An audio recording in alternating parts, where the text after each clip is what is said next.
Olá, professores.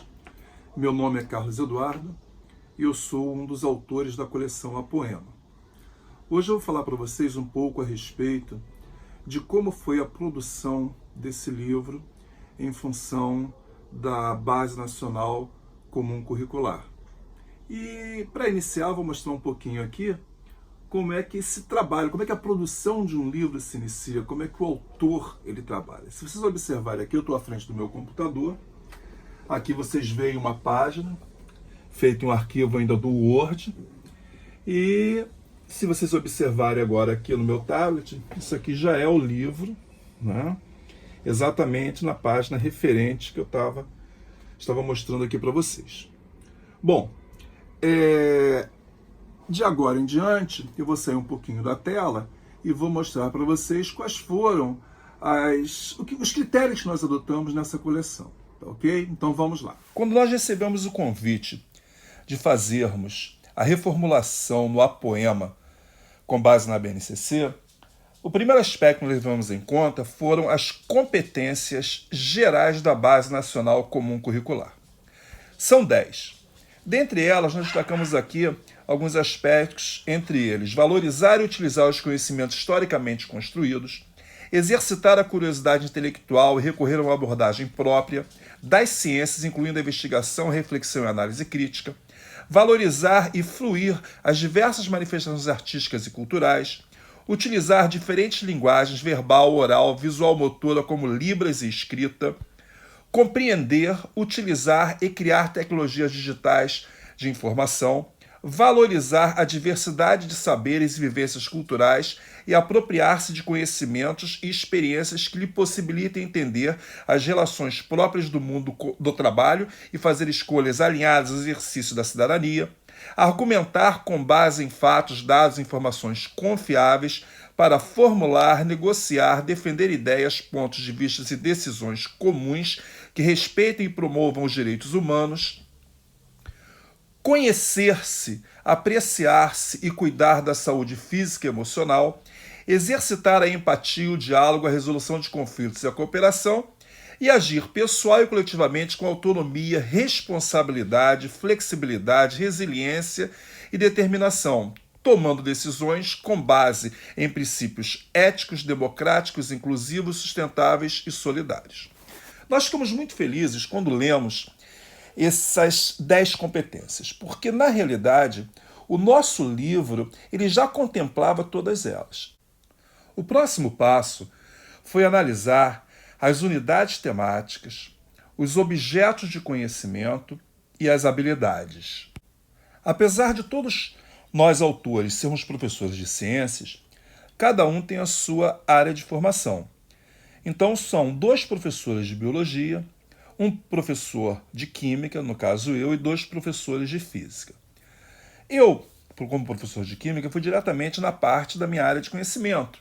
E eu observei que a unidade temática matéria e energia, ela tinha como objeto de conhecimento misturas homogêneas e heterogêneas, separação de materiais, materiais sintéticos, transformações químicas. E dentro desses objetos de conhecimento, as habilidades propostas eram classificar como homogênea ou heterogênea a mistura de 2 ou mais materiais, identificar evidências de transformações químicas e, nesse momento, eu disse, meu Deus, espera aí, como é que eu vou explicar como classificar uma mistura homogênea ou heterogênea se, na realidade, o aluno não tem o conceito de substância? Para ele saber o que é uma mistura, ele tem que saber o que é uma substância. E para saber o que é uma substância, ele tem que saber o que é átomo. E como é que eu vou identificar, como é que eu vou mostrar para ele o que é uma transformação química se ele não sabe ainda o que é átomo, o que é substância? E eu olhei assim e eu pensei, como é que eu vou fazer isso? Né? Foi uma grande preocupação. E depois aí vem os métodos mais adequados para a separação de diferentes sistemas heterogêneos e ainda por cima associar a produção de medicamentos e outros materiais sintéticos ao desenvolvimento científico e tecnológico. Bem, gente, foi um grande desafio. E é exatamente esse desafio que eu vou falar para vocês qual foi a nossa abordagem no 6º ano. Agora nós já estamos aqui na primeira unidade do livro A Poema. Essa página é uma página dupla, Vocês podem ver que aqui existe o manual em U, que continua aqui na outra página, que são as orientações para os professores. E a minha maior preocupação foi como eu vou explicar os conceitos de mistura se esse aluno não sabe o que é substância. E para falar de substância, eu preciso falar de teoria atômica, e teoria atômica não se aplica ao sexto ano. Bom, para isso, se vocês observarem, nós temos aqui duas imagens. Uma de um rio e de outra água saindo da bica. E nós começamos na sessão antever, uma sessão bastante interessante, porque nós fazemos algumas indagações para que o aluno possa participar e com isso a gente observar a bagagem que ele traz de outras séries. E nós começamos aqui a perguntar qual a diferença entre a água do mar e a água mineral, e a água que bebemos. E aí, trabalhamos o tempo todo aqui com a questão da água. Por que a água? A água traz para o aluno uma visão macroscópica daquilo que ele conhece, e a partir dessa análise da água, nós vamos introduzir o conceito de substância. O capítulo 1 trata especificamente da água no ambiente. Nós começamos aqui a falar da água, mostramos alguns dos peixes, aqui fotos de alguns animais, falando da relação da água e os seres vivos, falamos aqui de algumas frutas, de alguns legumes, e já partimos uma sessão experimentar em que o aluno vai identificar, nessa sessão, a presença de água em alimentos. E partimos aqui para uma outra sessão também experimentar, que é para verificar que as plantas transpiram, também falando sobre água. E vamos falar aqui sobre seres vivos, como esses seres vivos se comportam em ambientes quentes. Partimos para as mudanças de estado físico da água. E depois desse aluno, ele já está trabalhando há algum tempo com o termo água, a gente introduz o conceito de substância. E aí já falamos a substância água, informamos para ele que água é uma substância.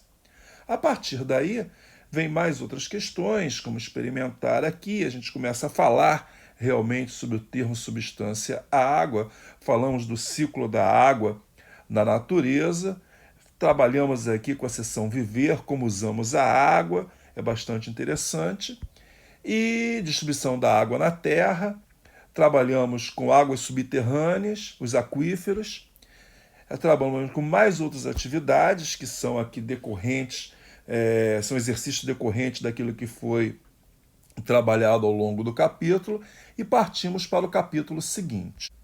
Agora nós estamos no capítulo 2. O capítulo 2 vai falar das misturas no dia a dia.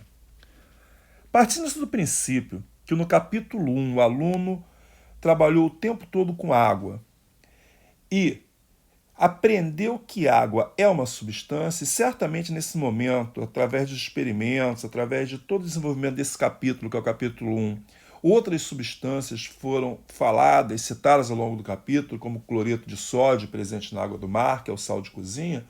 O aluno já traz a bagagem incorporada, sem definir o que é substância, ele já começa a entender o que é uma substância. Nesse momento, a gente começa a falar sobre mistura. E podemos observar aqui nas imagens, várias imagens, uma pessoa adicionando açúcar à água, leite sendo adicionado ao café, açúcar ao café, a preparação de um bolo. E na outra página também, a gente começa a observar aqui a preparação de um pão, a massa do pão, e a partir daí nós entramos nos conceitos de propriedades gerais da matéria. E nessas propriedades gerais da matéria, nós trabalhamos aqui a extensão, trabalhamos a impenetrabilidade, compressibilidade, elasticidade e visibilidade. E partimos para as propriedades específicas. E isso é muito importante. Quando a gente parte para as propriedades específicas, aí é o grande ganho desse capítulo, que nas propriedades específicas vocês vão poder observar e trabalhar com os alunos o que é temperatura de fusão, temperatura de solidificação, temperatura de ebulição, condutividade, magnetismo, dureza, maleabilidade, dutibilidade e densidade. E a partir dessas propriedades específicas da matéria que nós vamos poder dar a noção exata do que é uma substância, sem trabalhar a atomicidade. Observem que aqui, essa parte aqui é o maior ganho desse capítulo, porque aqui a gente define substância como uma porção de matéria que tem um conjunto de propriedades específicas bem definidas e características. E falamos que, eventualmente, duas substâncias diferentes podem ter algumas propriedades específicas iguais, mas nunca todas elas. Então, o conceito de propriedade específica é que vai dar noção a esse aluno do que é uma substância. Ou seja, substância é uma porção de matéria que apresenta essas propriedades como propriedades específicas. Se mudarem as propriedades, muda a substância automaticamente. Ok? Ainda no capítulo 2, agora que o aluno tem o conhecimento do que é uma substância, nós vamos poder trabalhar o conceito de mistura. E nesse conceito nós vamos diferenciar misturas homogêneas de misturas heterogêneas. Apresentamos para eles aqui alguns tipos de misturas, sólido-líquido, líquido-líquido, sólido-sólido. E a partir daí, nós começamos a contextualizar, mostrando algumas misturas comuns do dia a dia, que são a joia de ouro, a água do mar, o vinagre, o leite de magnésio, o álcool hidratado e o bronze. Bem, passamos para ele o conceito de água mineral, da composição da água mineral, porque existe uma confusão muito comum, e foi uma pergunta realizada lá no início do capítulo, em que a gente perguntava qual a diferença da água do mar para a água que bebemos. E como o aluno acha que a água do mar é salgada, ele interpreta que a água que bebemos, que a água mineral, ela não apresenta sais minerais, o que na realidade nós podemos ver aqui por essa área que eu acabei de circundar, que nesse exemplo aí o aluno poderá verificar que essa água mineral que ele ingere, ela é composta por várias substâncias. Vencido o grande desafio que foi trazer para esse aluno o conceito de substância, para que ele pudesse entender o que é uma mistura, e que nós conseguimos fazer no capítulo 1 e no capítulo 2 de forma bastante harmoniosa, nós podemos agora partir para a questão da separação de misturas. Aqui no capítulo 3, nós vamos tratar exclusivamente dessa separação de misturas. E começamos aqui com um exemplo de separação, aqui uma pessoa filtrando um suco com caroço, separando o caroço do suco.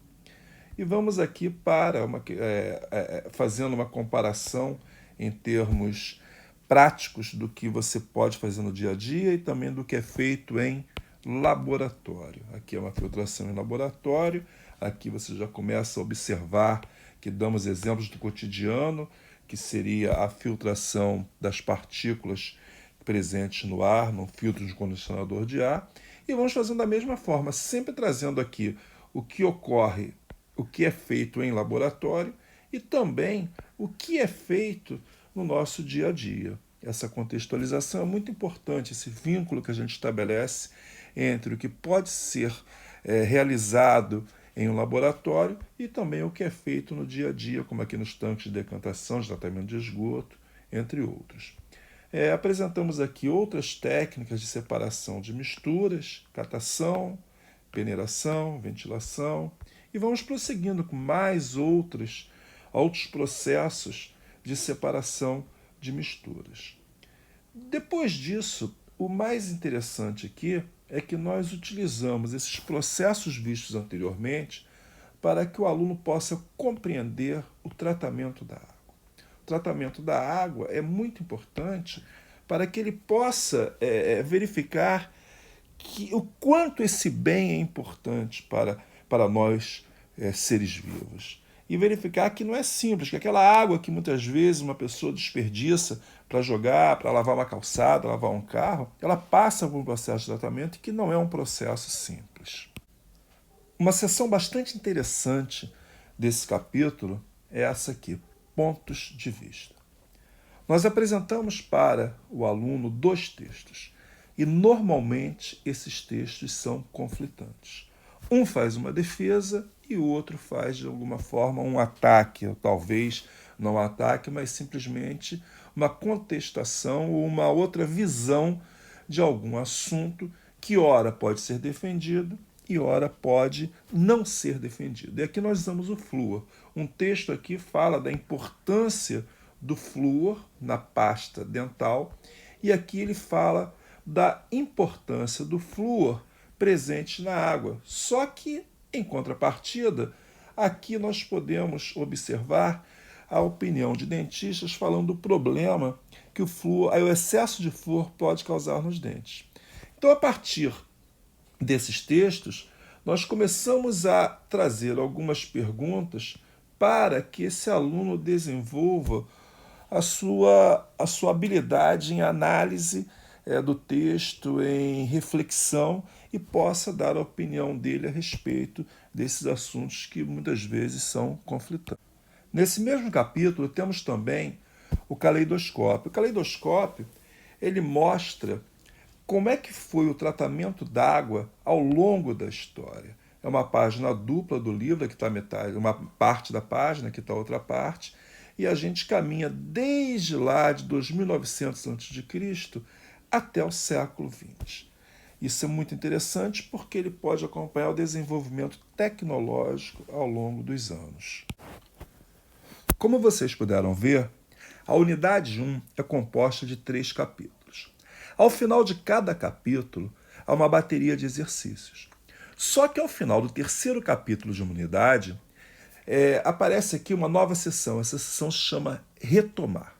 A seção Retomar ela é muito interessante porque ela mescla os 3 capítulos e nós apresentamos alguns exercícios em que o aluno vai trabalhar conjuntamente os 3 capítulos vistos por ele nessa unidade. Aqui, se eu reduzir, vocês podem ver que sempre todas as páginas do livro para o professor são acompanhadas do manual em U. Então aqui as respostas, nesse caso, e vocês aqui têm também as questões que são produzidas para que esse aluno possa trabalhar de forma integrada os 3 capítulos da unidade.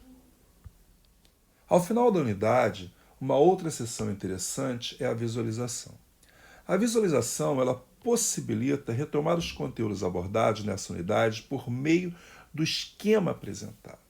Então observem, na forma de esquema nós começamos a trabalhar no capítulo 1 a água, os estados físicos. Vimos aqui quais são os 3 principais estados físicos da matéria. Observamos as mudanças de estado físico, a fusão, a vaporização, a condensação, a solidificação. Ela é feita em página dupla. Então, nessa página dupla, a gente continua aqui, olha, as misturas homogêneas, as misturas heterogêneas e também os métodos de separação dessas misturas. O interessante é que a visualização permite que, através de uma produção gráfica, o aluno possa relembrar os conteúdos trabalhados ao longo dos 3 capítulos nessa unidade. Na unidade 2, vamos tratar de um mundo de materiais. É a unidade mais fácil de trabalhar. Iniciando no capítulo 4, a respeito das transformações desses materiais. Vemos aí a massa de pão sendo transformada em pão. Sempre damos ênfase à questão experimental. Aí podemos ver a reação do bicarbonato de sódio com vinagre. As transformações químicas elas estão sempre associadas ao cotidiano, de forma que o aluno possa perceber o que está acontecendo. No capítulo 5, vamos abordar os materiais sintéticos, como vocês podem ver aí a questão das indústrias, principalmente a indústria de alimentos tão importante nos dias de hoje. É claro que não podemos esquecer da indústria petroquímica e de seus derivados.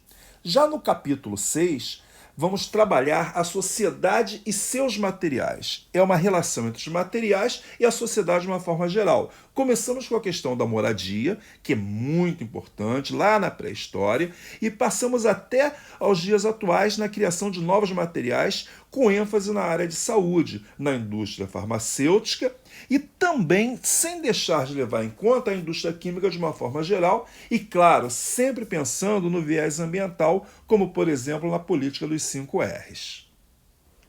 Agora, falando de nono ano, esse livro ele foi reformulado para atender a BNCC.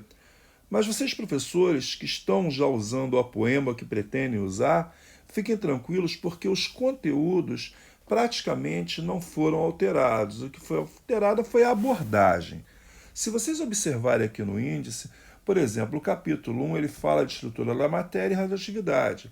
Começamos com a teoria de Dalton, os estados físicos da matéria.